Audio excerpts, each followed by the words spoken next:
All right, so we are here today with our Cube Drafting Pack 1 Pick 1 panel. I'm Justin Parnell. I'm going to be the moderator. I am the least knowledgeable. That's why I'm going to ask all of these guys questions about Cube Drafting today. So I'm going to just send it down the line, and I'd like everyone to tell our wonderful, extremely large audience here at SCGCON who you are and your relationship with Cube Drafting. So that's amazing. I'm in a monogamous relationship with Cube Drafting at this point. I'm Zac Hill. I was a commentator for the Pro Tour for a little bit. I used to be a Magic developer, played on the Pro Tour for a long time. And now basically the only way I play is Cube Draft. It's my one true love of Magic, and I can't get enough of it. So I'm happy to opine to all these people and tell them why I'm right and they're wrong. And, I'm Ryan Saxe. I mean, Cube is just my favorite way to play Magic. I've been writing limited content for StarCityGames.com for about 3 years now, and I never play Constructed, like really ever. Cube is the closest thing that I get to Constructed. I like to joke that, like, actually, if you can see, my hands are pretty small and they can't really shuffle 60 cards. So I've been drafting Cube, I don't know, for 6, 7 years at this point, and it's I like to do it. It's my favorite way to play Magic. I guess that's about it. And I think in 6 years you've never passed a Splinter Twin. No, I think not yes. once. wow, that's impressive. And I'm Brad, Solely Singleton podcast. Been playing Cube since 09, 10. We've had all sorts of experience running Cube, losing drafts. It's fantastic. It's the most fun format to lose in. I don't know a lot about that. I leave the losing to him. Yeah. I don't know, Zach, I've heard from someone that you were the most prolific Cube drafter in Seattle during a time. There was definitely a period where I was Cube drafting 4 to 5 times a week. There was also a period where Stephen Berklet, Cedric Phillips, and I had like a 23-0 record straight in Team Cubes. And I'm happy to announce that I have the highest win record in my Smart and Thin Invitational annual event that is held in honor of my birthday in Seattle every year. Wow. So, you know, the real accolades piling up. No, I haven't got that's a true. trophy yet, but we're working on it. So speaking of which, obviously we talked about your Cube origin. So what is everyone's first memory of actually drafting a Cube? I don't remember what event it was, but for me it was Sam Black was walking around like some random GP in the Midwest with a box of cards that looked like he had, I don't know, like he was like jacking up a car or something. He was toting it around like over his shoulder. I'm like, what on earth is that? He had some arcane system, because of course it's Sam, for like making packs or whatever. And it was like a powered cube, and you know, we basically threw decks together. I think everyone drafted Storm, and of course nothing worked. But I was hooked from there on. Yep. It felt like the best possible intersection of limited and constructed, and ways of combining cards in you know, combinations that the developers never intended to create possibilities that you didn't know exist before. So I was hooked ever since then. Awesome. So my first experience with Cube must have been, I think, the Holiday Cube on Magic Online. And it was actually also my first experience with Magic Online. And that is a lot. In fact, I think I timed out all 3 rounds, because I don't know about you, but the way that I like to cube is, well, to put it one way, to assert intellectual dominance. All right, I want to piece together the most convoluted ways to win. My goal is to cast Gifts Ungiven, not with an Unburial Rites, and just pick 4 cards that make my opponent concede without anything else. So naturally, I drafted Storm.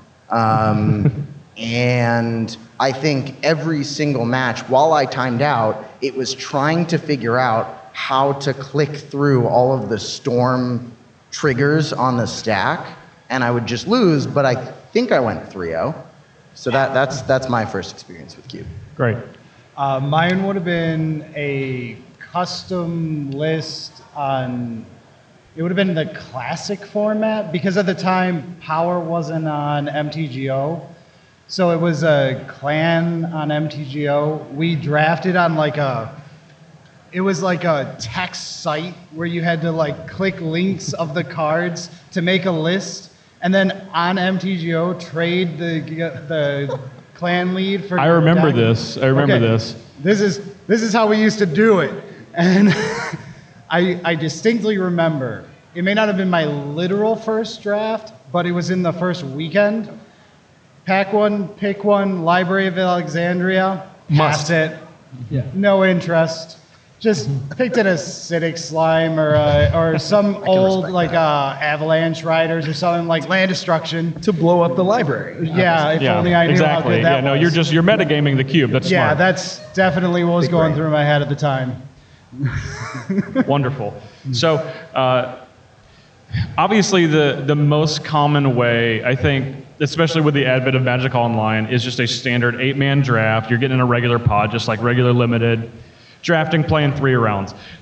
Does anyone have a non 8-man draft way that's your favorite way to draft a cube? You were talking about, obviously, team drafting with Cedric, and I don't know who the other person was. Steven is a former Alaskan pro player. Excellent. On Pro Tour, So yeah, so do you guys have specific favorite other formats to use a cube?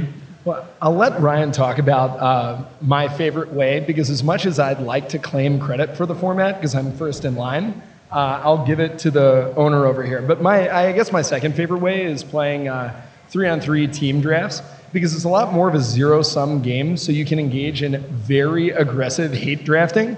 Because the only way to have fun in Magic is to ensure that no one is having any fun, right? That's true. So, you just sabotage all of the other decks, draft contamination locks, and hope no one's deck does anything, and that yours does the least nothing. What's more fun than that?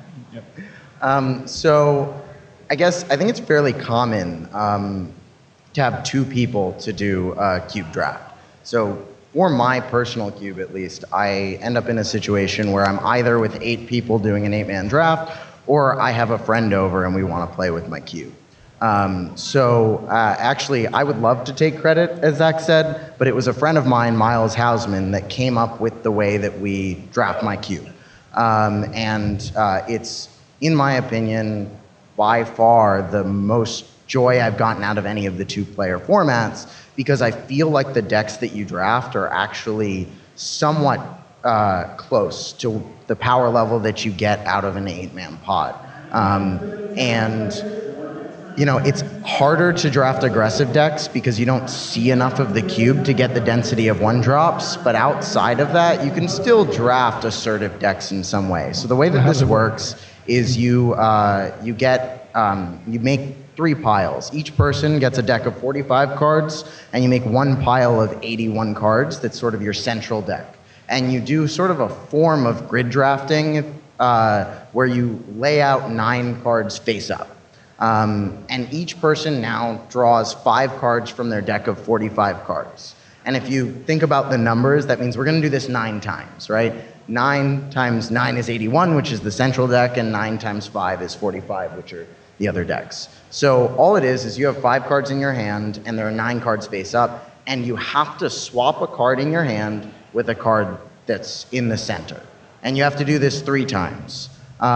So this creates this really cool ecosystem of partial information where your opponent and you understand a lot about what each other are doing, but not everything. And so you can actually put down a card and take up what they want if you go second.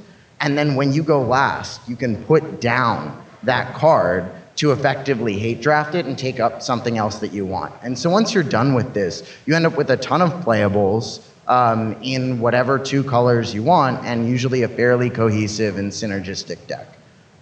I've actually never heard of that draft format, and I played a lot of them, right? Like 15 different ways to draft a cube between different number of people, and that is a completely new one. Yeah. It's really good. It also makes it really easy to do the most important thing in Magic, which is complain about how unlucky you are. Yeah, high complaint equity with that format. You really need that, yeah. Very important.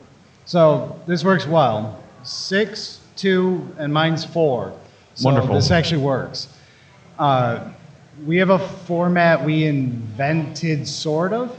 So quilt drafting was a thing for years that it's hard to describe. You like crossed cards vertically to horizontally, and like we're pulling on strings of cards to draft. It was difficult to set up.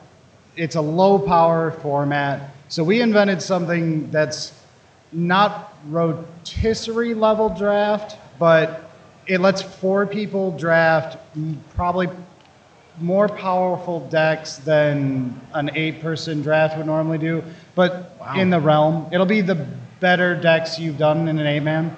So we called it Battleship Drafting, we ended up with, or Minesweeper, depends what you want to call it.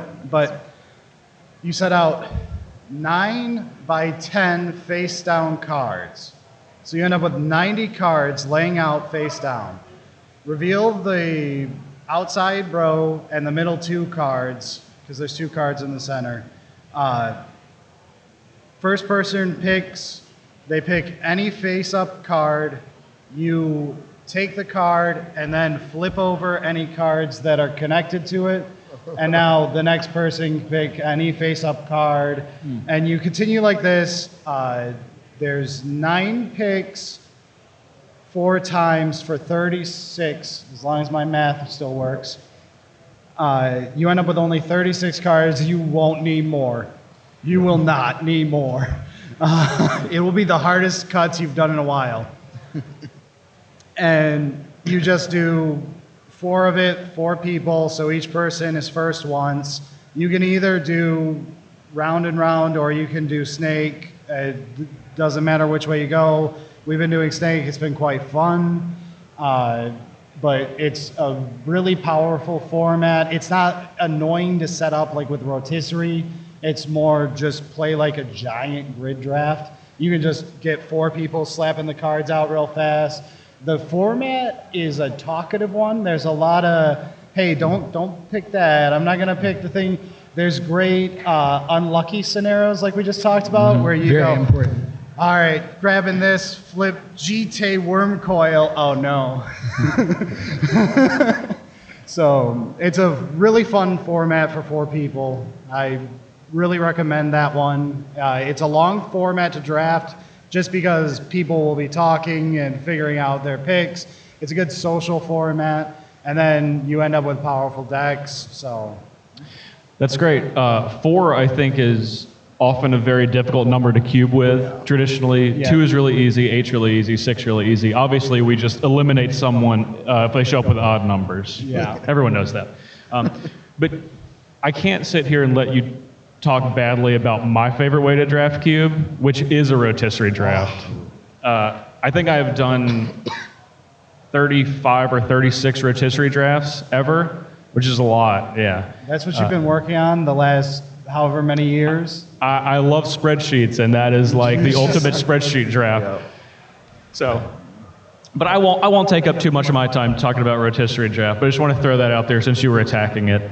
That's why we have these panel discussions. Conflict. I can get out of the way. Exactly. All right. So when you're drafting a new cube for the first time, sorry, my phone went to sleep. What is your goal to have a successful draft? I'm going to start with Brad because, Zach, we'll let you talk at the end. If you're able to ask about the cube, the first thing you should do is ask the cube owner. We're incredibly talkative. We only care about one thing, which is our cube. It's very easy to get info out of. If the cube owner is not available, then skip step 1 and you have to figure out the format as you draft. It's a complex thing, but figure out the context over the first pack. You want to be looking at, am I looking at a pauper cube, peasant cube? Thinking about, are there going to be rare duels? Am I going to have to worry about things like certain board wipes? What's the power level of the format? Do I have to worry about turn 1 Thrun? Like, what's going on in the format? And I don't like telling people to stay open in a cube draft too long. It's very easy to commit and end up with 23 good cards in a well-designed cube. But if you're going in absolute blind, that's when you actually want to stay open. But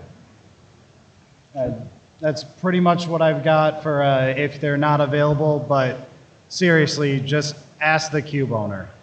Yeah, that's a good one. For me, it depends on why I'm there, right?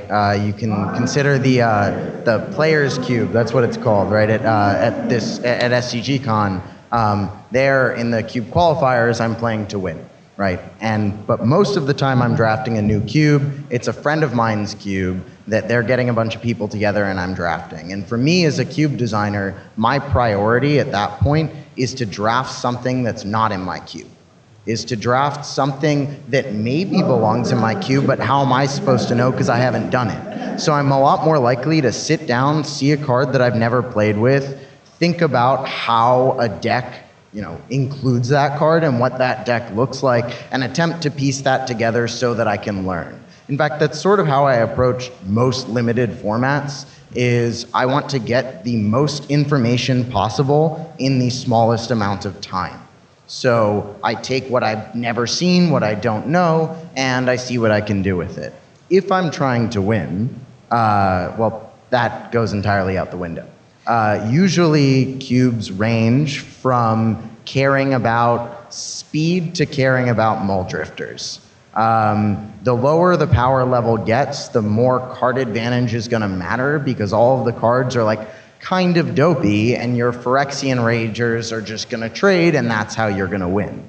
But the higher the power level gets, the less you care about the amount of cards that you have in hand, because you're dead. Like it's one of my favorite concepts in Magic, especially along aggressive decks or combo decks, is that killing your opponent when they have cards in their hand is a form of card advantage.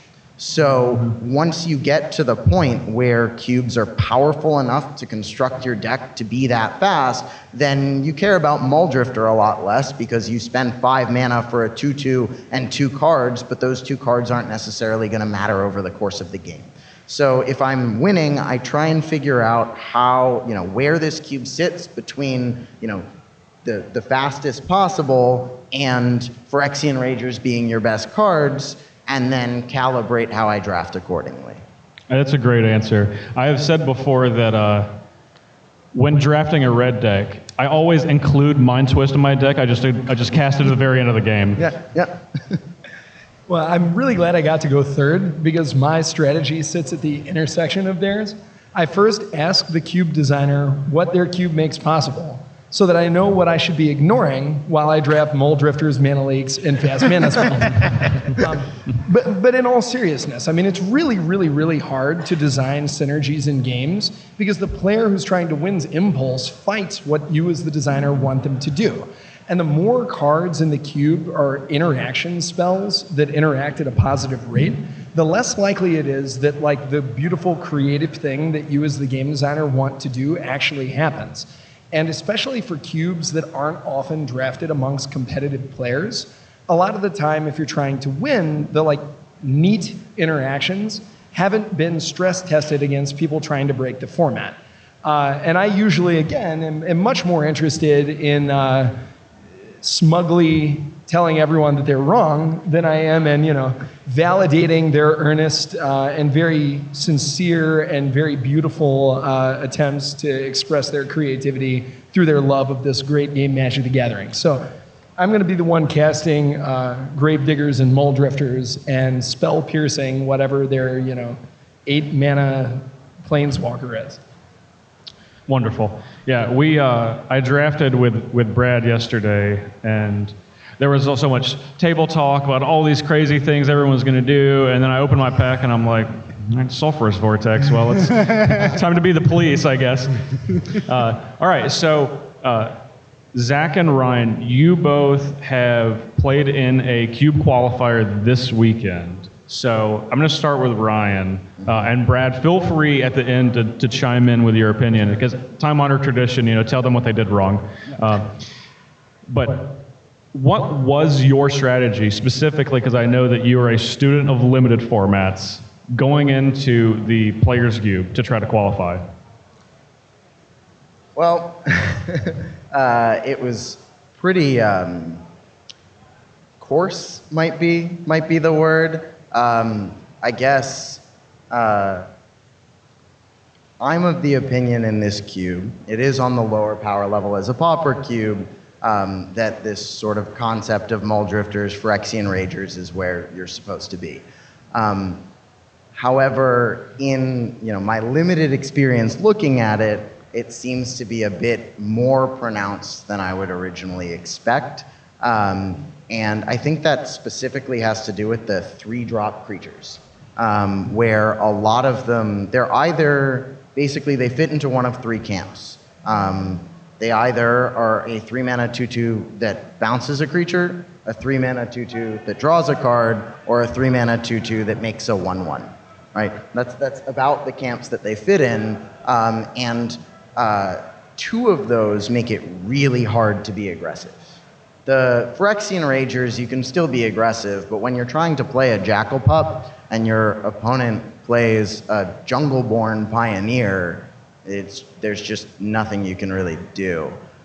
So my strategy was to stick within Sultai specifically. I felt that those paired the best with a very strong preference towards Dimir, and then sort of go forth accordingly. I think a lot of people disagree with me on this one, but I actually don't have Pestilence as the best card in the cube. I have Dinrova Horror as the best card in the cube. I mean, a 4/4 is massive, and I didn't realize this until playing with the cube. When I was looking at it and trying to figure it out, I didn't really realize how just a 4/4 stonewalls everything, and that made the value of Dinrova Horror a lot more. So I think it's awesome that people got to design cards. The idea of like letting players choose cards in the cube due to a poll is awesome. But I think what that also means is that certain checks and balances get missed, and people love dirtling. They sure They do. love. They sure it do. doesn't matter how many cards are in my hand, I'm drawing more. And that means that, maybe the cards that got voted in ended up really pushing towards that direction. I think,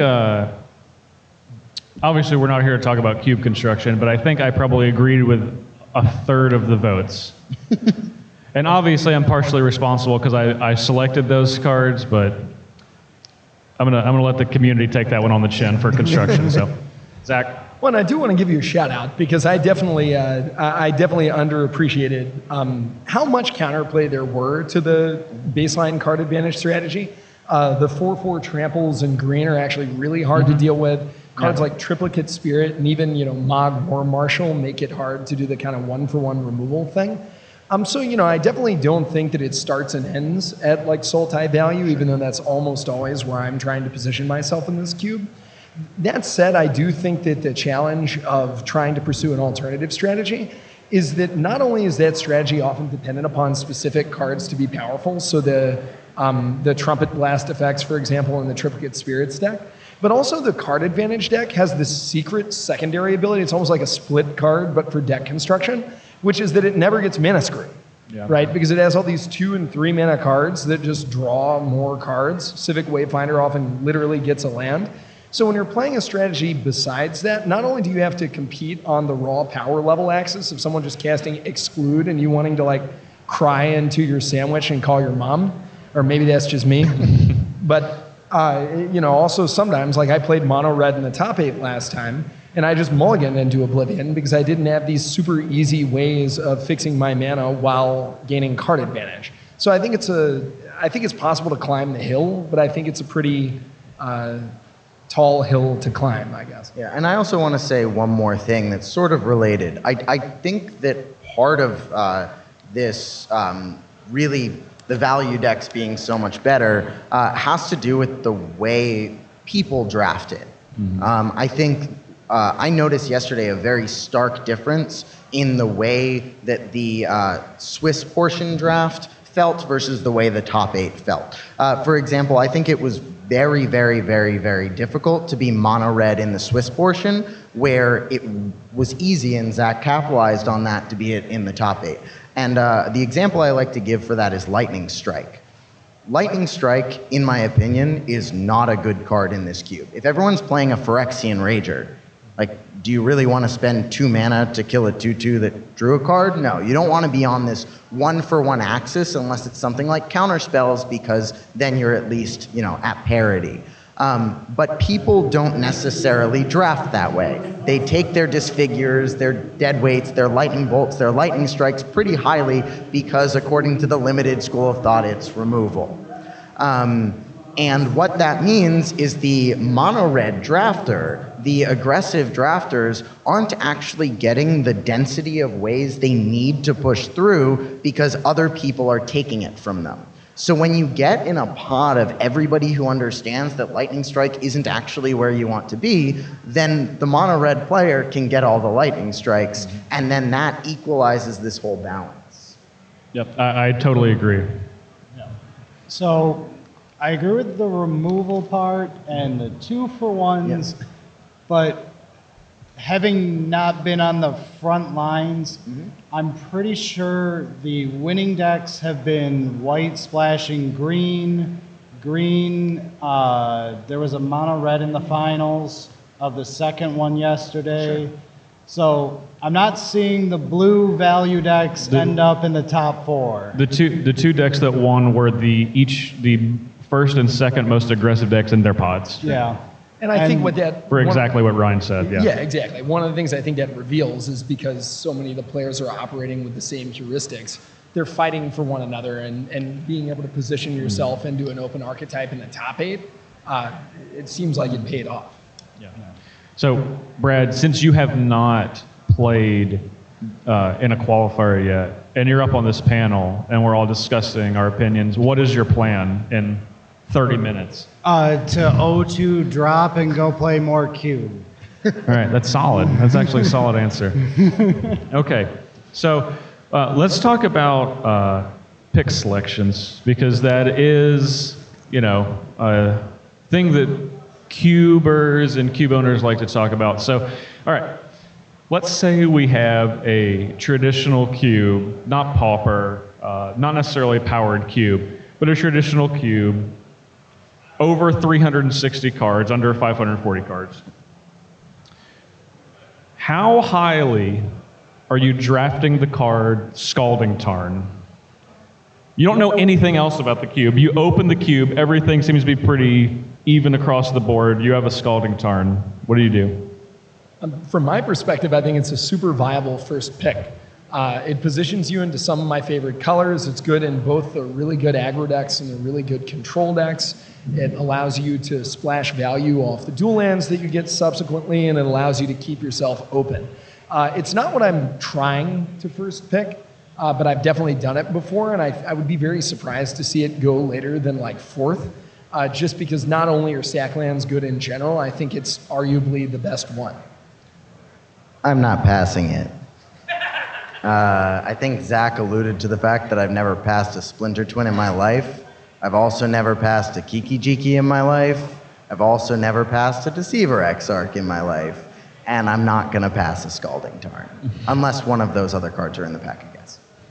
My last 3 drafts were blue-red, so this is pretty off. For you, it's a Flood Strand, not a Scalding Tarn. Flood Strand. It doesn't matter. It's still top 3 picks. Fair.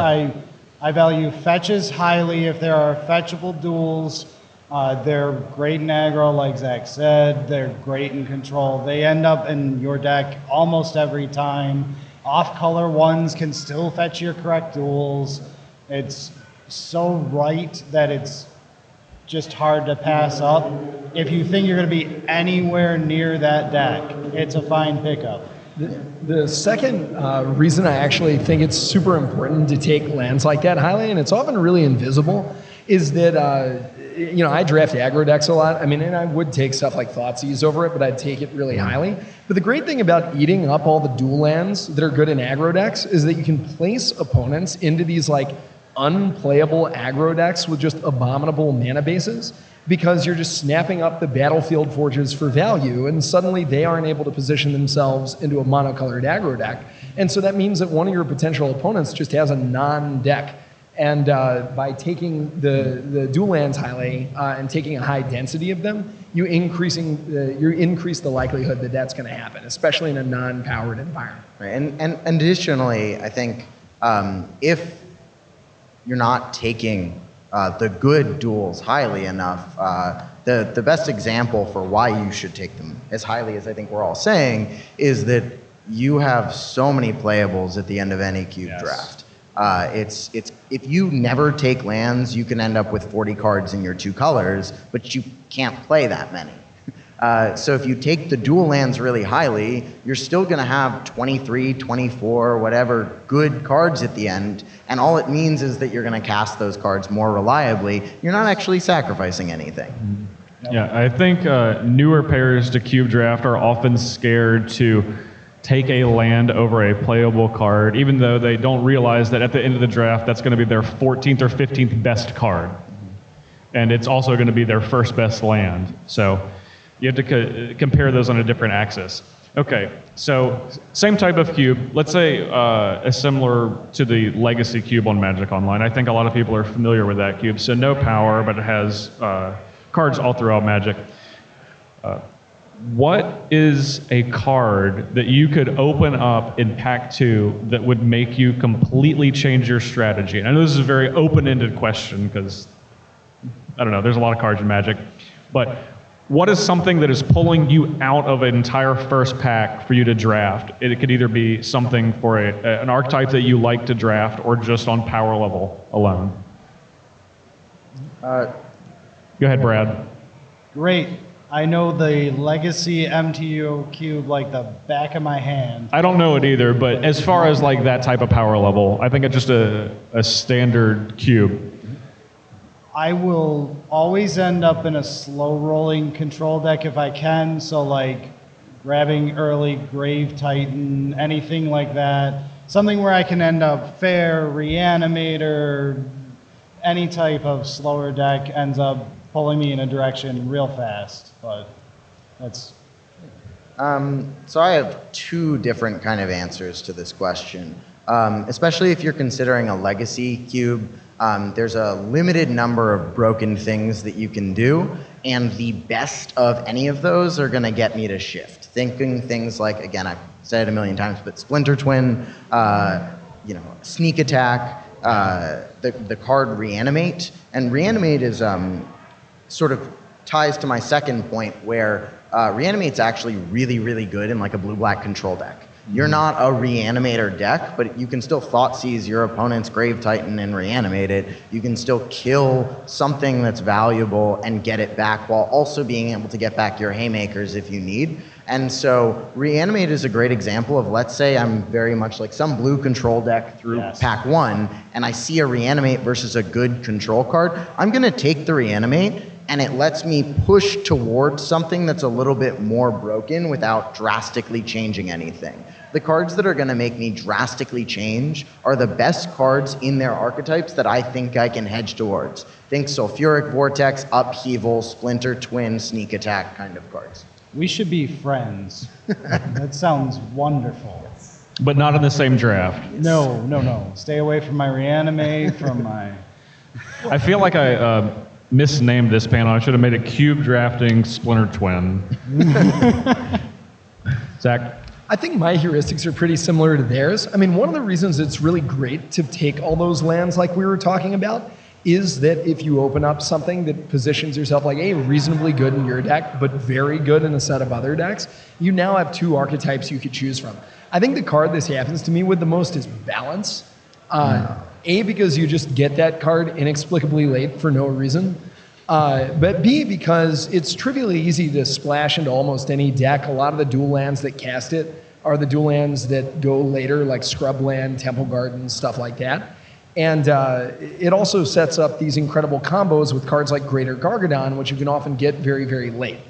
So I think cards like Balance, cards like Reanimate, even cards like Metal Worker that are good for linear strategies with real payoffs if you can see them coming. You kind of think about, okay, in the first pack, what did it seem like people were taking later than you would expect? And what cards could really pay that off? I guess the last thing I'll say is if Ryan doesn't pass Splinter Twin pieces, I don't pass Emrakuls, any of them. 13, 13, 15, 15. If they make a 1-mana 1/1 Emrakul, I'm probably going to just take it. Because, now all of a sudden, all of these cards like Sneak Attack, Show and Tell, Eureka, some decks play. I mean, there's all these just different ways to sort of cheat it, Shelldock Isle. And so having something that's a payoff for really powerful effects that other people may not have the payoffs for can take your deck and give it an entirely new angle without having to formatively alter the contents of your deck, right? You can still just be your blue-white control deck, except now you have 2 ways to say, oops, I win. Right, and that's good for the same reason that taking lands are good. Yep. Right, like if you're gonna get playables regardless, I don't care if I can't play this Emrakul the Aeon's Torn. Right, it doesn't matter if it doesn't get it in my deck. But if I'm some blue-red deck, I'll take it, and if I get a Sneak Attack, my deck is gonna be insane. And if I don't, I'll still have a good blue-red deck. Exactly. Great.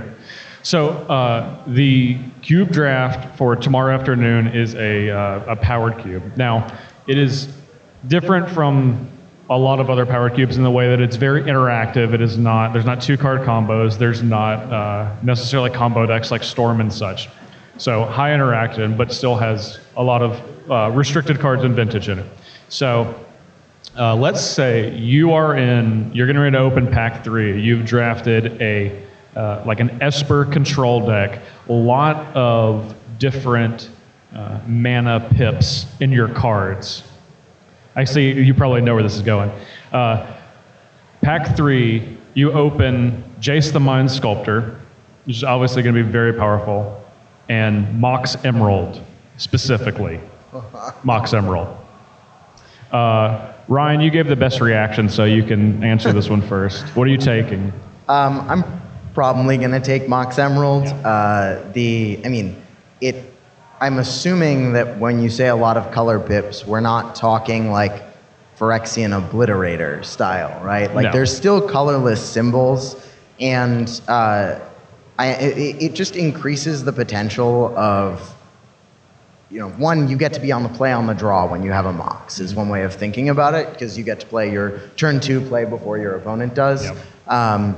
There are definitely cards that I could see taking over MOX Emerald in that situation. I actually am of the opinion that Jace the Mind Sculptor is quite overrated in Cube. It's a good card. Like, it's good in your blue control decks, but I don't think it's in my top 5 blue cards for blue control decks. I think that I have things like Shelldock Isle over it, and depending on where my interaction is, you can even take Mana Leak over it. It's a very, very, very good card, but I'm not going to take it over something like MOX Emerald. You replace that Jace the Mind Sculptor with an Upheaval, and I have and I don't have an Upheaval yet, but I have a bunch of Mana Rocks, I might actually take that Upheaval. Right, that's just taking your payoff you've been lacking. That's different. If it's value Jace versus a MOX, you don't beat power. Like, power ruins everything. It's not something I enjoy playing with, but if it's an option, I'd rather be the guy with the MOX than against the MOX. Yep. And I'm not passing up a MOX just for a value 4 drop. Well, and to that point, by shipping the MOX, you're giving somebody else a MOX, right? And MOXes are like exactly the kind of thing that if you're an even pretty good like Esper control deck in a power cube, those are the ways you lose, right? Because like you have some gassed up hand with mana drain and Thoughtseize or whatever, and you're just like, how am I going to lose? And your opponent just like plays 3 permanents on turn 1. And it doesn't matter what all your interaction is after that. So, and it's not like, it's one of your 8 players. Chances are the person getting past a piece of Power 9 is more likely to be in the winner's bracket. So if you hope to be in the winner's bracket, you're now going to have a greater degree of likelihood to play against that card you passed. So I'm taking the MOX there, and I'm figuring out how to cast colorless mana symbols. It'll be great with all of the signets that I've doubtless drafted to that point. Probably so. Talismans for this cube. Oh, okay. Even better. Yeah. All right. So, what are we taking over that MOX Emerald? Is there a card? And that's like you just said, if you're lacking the payoff for your deck, there are things that, like, if you're in Storm in a Storm cube, and you just don't have tendrils. You have nothing to work with.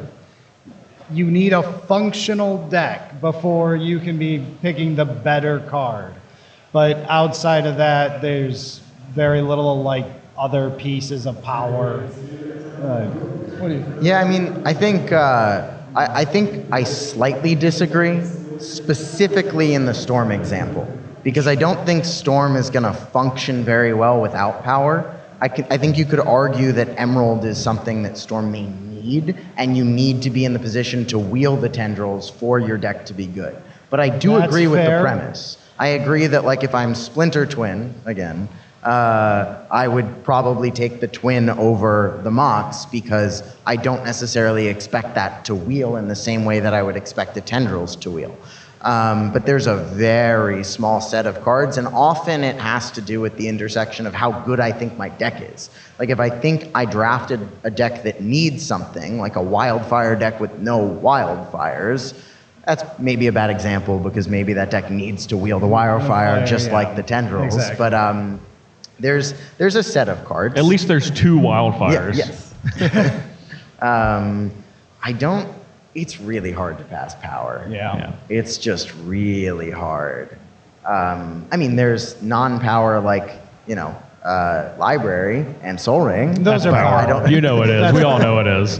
You're not putting those in an unpowered cube Yeah, nope, in 90% of people. But There definitely, I think, is. I've taken some cards over MOX Emerald that are actually just secretly better MOX Emeralds. So some of them, like Tolarian Academy, it's like, oh, okay, why not have 5 MOX Sapphires? All right, life is good. Gaia's Cradle, which for some reason no one ever takes. That card's unbelievable. It's 5 MOX Emeralds. I've done that before. I've taken Balance before because I just needed the effect and I knew kind of what it was going to do, although most of the time I'd take Emerald. I think a card like Reanimate is a really interesting example because that card's also Black Lotus. It's like B, add 7 B to your mana pool, cast Gristlebrand. Right, and you might need the Reanimate, right? Like, you might not have your Reanimation effect yet. It's a really good example. Exactly. That's a good example. But a lot of the time it's because the thing that you're taking over it does that style of thing even better than the MOX itself would be doing. Awesome.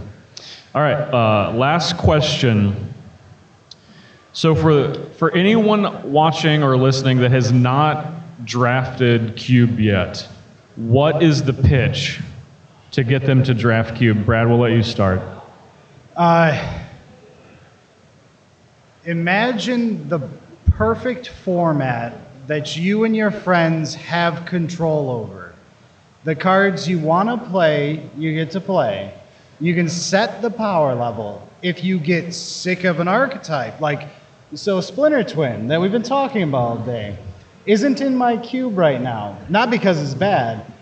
It won enough drafts in every control deck to the point where you were just never not picking the cards. And we were like, let's just side those out. We'll toss some other stuff in for a while. So now we're playing more spellsy matters, things like that in that slot. So you get a lot of control over time. It's whatever you want it to be, it is. And at the same time, it's a limited format for people who enjoy drafting, which is everyone. It's power if you want power for people who love the big dumb spells. It's a fair format for people who want to play a pauper cube and play in these invitational qualifiers. It's full control. I'm going to piggyback off of that a little bit. Cube, as Brad said, is basically anything you could want it to be. But more specifically, the way that I like to sell it is it exists somewhere between limited and constructed. And I think that people often think too black or white. And depending on the cube, you get closer to one side or the other. And you can design it according to the way that you want. And on top of this in-between, such that people who like constructed will like cube, and people who like limited will like cube, there's this huge nostalgia factor. I think one of my favorite cubes, I think it's Eric Klug, his Pro Tour cube, where basically the only cards in it are cards that have won a Pro Tour. And you can sit down, draft that cube, and say, you know what, I'm gonna just draft, PT Honolulu from whatever, 2008, whenever some PT Honolulu was, that deck. That winning deck, I can draft it. And you can do this in really any cube. You can draft your old standard deck that you haven't been able to play ever because it's no longer legal. And I think that sort of agency is awesome. This is also why I advocate in cube design, if you only have one slot for a green discard effect, I think you should be playing Wild Mongrel over Noose Constrictor. Even though Noose Constrictor's reach is probably more impactful on average than changing colors like Wild Mongrel has, the nostalgia factor of playing with one of the original best creatures from Magic is awesome, and that's what Cube's about to me. So I have 3 reasons that are part of my pitch. First of all, shout out to PT Honolulu Pro Tour Top 8 competitors. I was wondering if you picked that one on purpose, Ryan. But I would say 3 things that set Cube apart. I think it offers unbridled creativity. I think it makes you better at Magic than any other format. And I think it celebrates everything that makes Magic beautiful. I think it offers unbridled creativity because you're playing with sets of cards and combinations that you'd almost never encounter in any other context. And you have almost no intentional development behind the way the cards are supposed to be played. For those of us that like sports, everyone always gets into arcane arguments about, Wilt Chamberlain versus Michael Jordan versus LeBron James. But in Cube, you can actually play all those cards against each other. And you can figure out, where does Tireless Tracker stand up against Brain Geyser? And you can also figure out not only how to do that in the abstract, but to express the things that you really, really value about Magic. I mean, my cube decks look very different from almost anybody else I know, mostly because they have Orcish Lumberjacks and mono black decks. This is not an exaggeration. This is literally something that happened. I lost to that deck for Con, just so we're clear. Really badly. Sacklands, Taigas, they get black cards.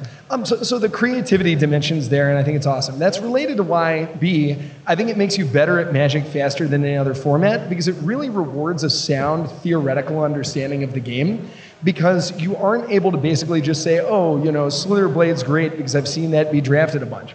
Every single thing that you're confronted with is a decision that you've basically never seen before. And so you have to understand how the Lego blocks of the game work in order for it to be coherent. But finally, and I know I've been acting like I'm the person who doesn't like fun up here, but earnestly, I think Magic, for many of us that are watching this, it's just a beautiful, important thing. It's something that's been with us for decades of our lives sometimes. When you play a cube, sometimes you have memories not just of the card and the abstract, but the physical piece of cardboard that you remember playing with a friend before they went off and moved to another city, or that you top-aided a PTQ with or something.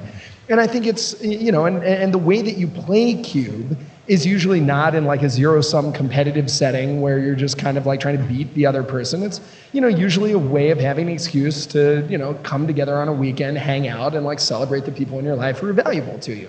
So I think that, Cube really allows for kind of a digestible form of Magic that rewards all of the things that make the game great.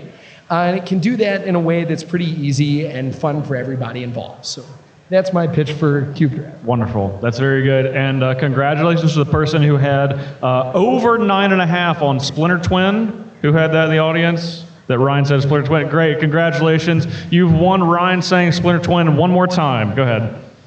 Splinter Twin. Wonderful. Excellent. All right. I want to thank our panelists, Brad, Ryan, and Zach. Hopefully, we will see them tomorrow in the top 8 cube. At least one of them. I expect one of you to make it. It won't be me. So. Great. Well, we got that out of the way. All right. Thanks, everyone. Everyone watching on YouTube, make sure to go back and watch the rest of our panels, including a replay of the top 8 cube draft and the games. Thanks for coming to SCG CON. See you next time.